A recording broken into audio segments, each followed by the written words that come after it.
Hey everyone, today we're here replacing a windshield wiper for a 2018 Chevy Suburban. I went to the dealership and they wanted to charge me $45 to do this, so I thought surely there's a better way to do that. So today I'm going to show you how to do that with one of these Rain-X Fusions.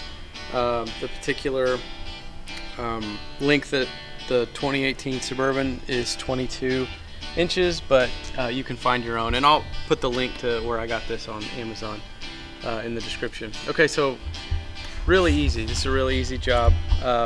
Basically all you got to do is pull this clip up, and that allows you to slide the windshield wiper out of place. And so you pull that out just like that, get the new windshield wiper, and you want to pop that out just like that. And so you're going to slide it back in same way we had it before. You just make sure that it's lined up, and then you slide it in to make sure it's flush. And the one little thing you do have to do is tilt it back just a tiny bit to get that little clip to clip in. And then remove your protective piece of plastic here, and that's it. So that just saved you about $35.